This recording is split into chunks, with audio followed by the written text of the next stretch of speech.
Kenapa total hutang itu kudu tahu, kudu dirinci. Kalau perlu di print yang gede, taruh di kamar supaya bisa apa? Bisa nginget tuh ya kalau utangnya tuh segede itu.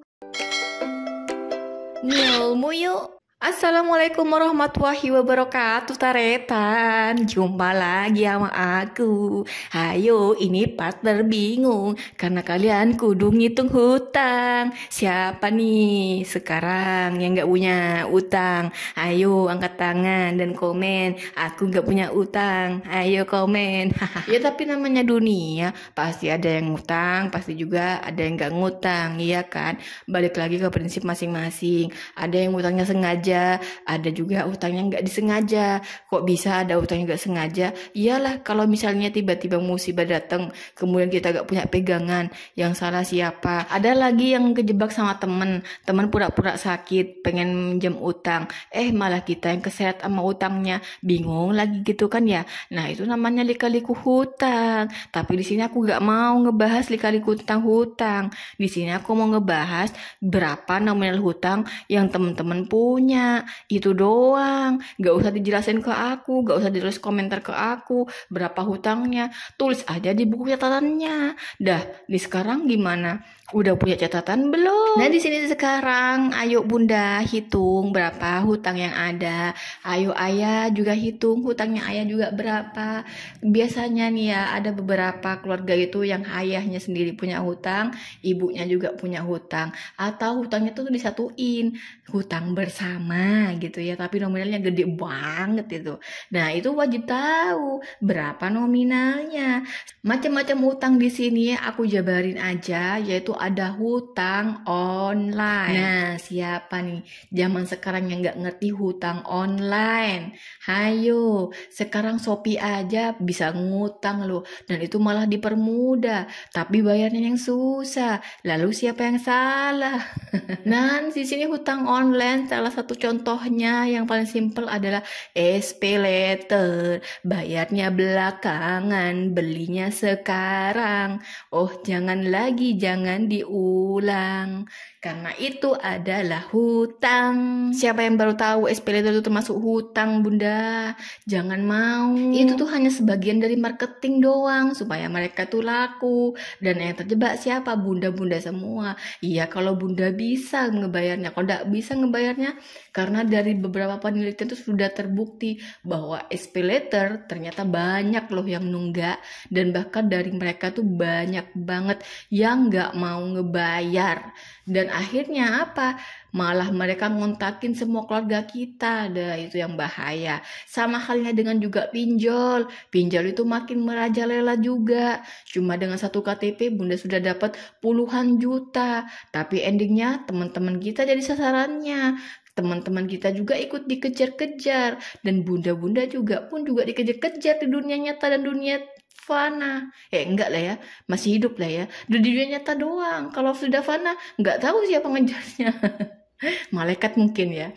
Udah biarin. Sudah stop Bun, sudah stop hutang online-nya. Karena hutang online itu memang mudah, tapi sebenarnya itu susahnya minta ampun. Yang kedua yaitu ada hutang offline. Hutang offline juga ini sama, kebalikan dari hutang online. Hutang offline tuh biasanya sepele-sepele doang. Kita belanja ke tukang sayur, kita ngutang. Itu sepele memang. Habis itu kita belanja ke warung tetangga, malah ngutang lagi. Ada dua sudah hutangnya, walaupun cuma 20.000, 30.000 lah. Kalau ditumpuk jadi gimana?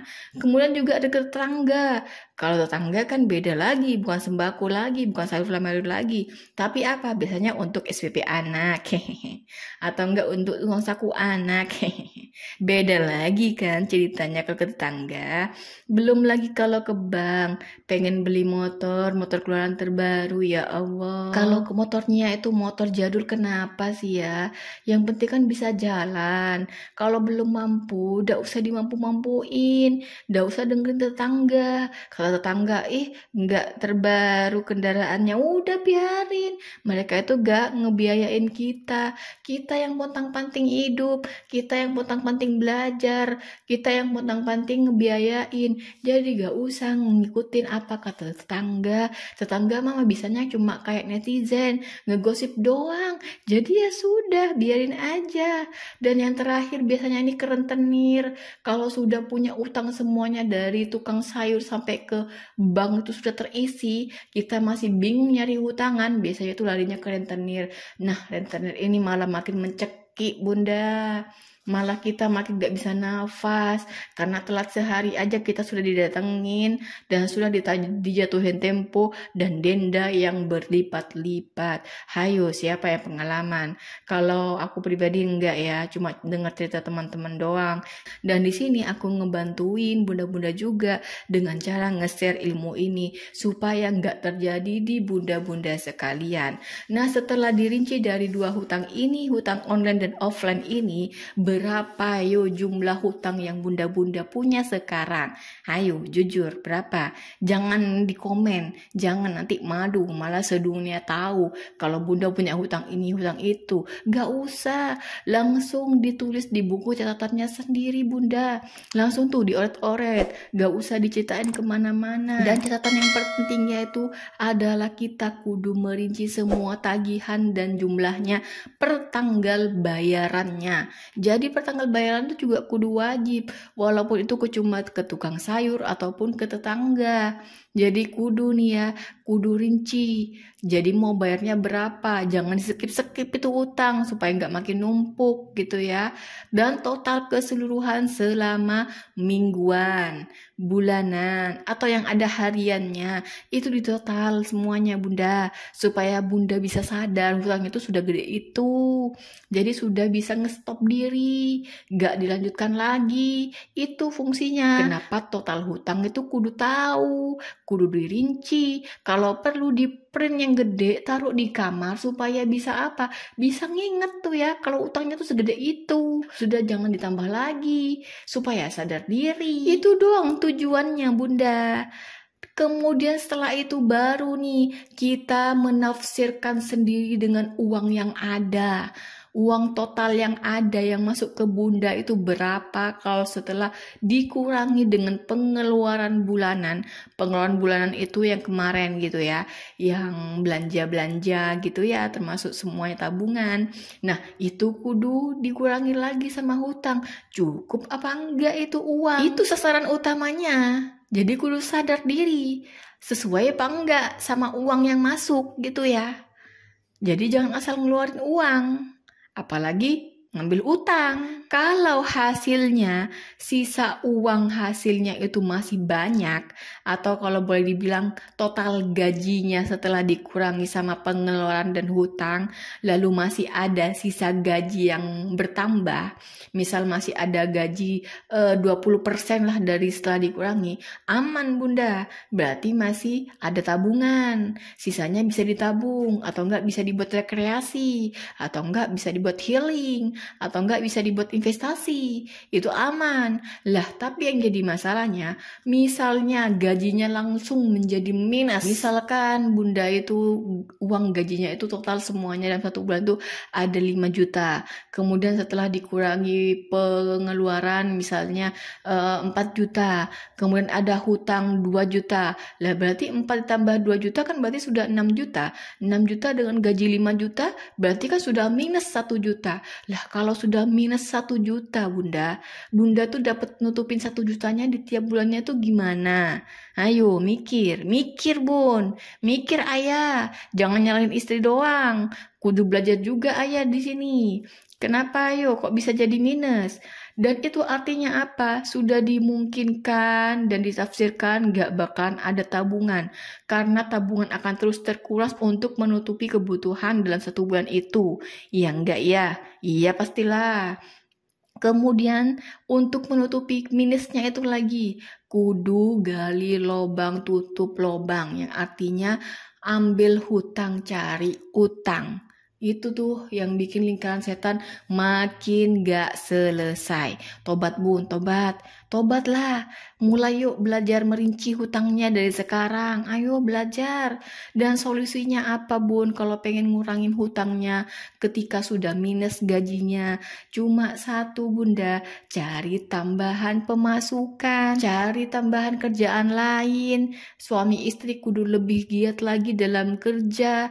Kudu muter otak gimana caranya bisa dapat kerja, bisa ngasilin uang, maupun itu uang harian ataupun uang mingguan. Yang penting bisa nutupi hutang-hutang yang ada. Dan untuk cara selanjutnya, kurangi pengeluaran yang bisa dikurangi. Misal rokok suami nih ya, paling banyak dan paling boros, dikurangi rokoknya dah.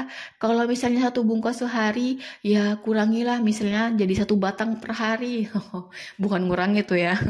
Ya gak apa-apa lah daripada hutangnya gak kebayar, tapi rokok jangan terus kan, mending rokoknya di stop tapi hutang bisa kebayar. Kemudian hutang yang paling terkecil wajib segera diselesaikan. Nah itu caranya supaya gak makin minus.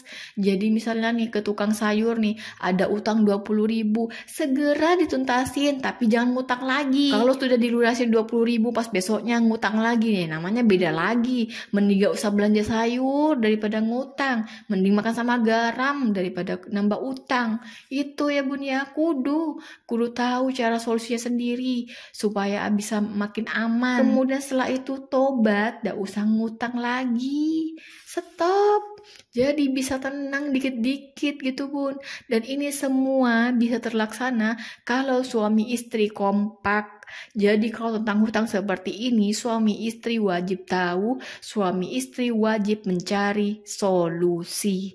Jadi bukan cuma dibebankan pada salah satu pasangan, itu bukan beban salah satu pasangan. Jadi dari awal, dari mulai pendapatan sampai ke hutang ini, suami istri wajib tahu. Karena kalau salah satunya sudah nyembunyiin, kalau nauzubillah terjadi sesuatu pada salah satu pasangan dan tiba-tiba ngesisain hutang ketika dia ada sesuatu, misalnya pasangan kita mati, tahu-tahu ada beberapa orang yang minta kalau ini tuh hutangnya sekian, lah kita yang masih hidup gimana? Pasti terbebani dong ya, dan nggak tahu nih mau cari kemana. Tapi kalau sudah dikomunikasikan, nah bisa tuh nih, kalau terjadi sesuatu, nauzubillahi min zalik gitu ya, di suatu hari nanti kita bisa nego, misalnya pasangan kita sudah meninggal salah satunya, mohon keringanan waktunya atau keringanan dalam biaya bulanannya gitu ya.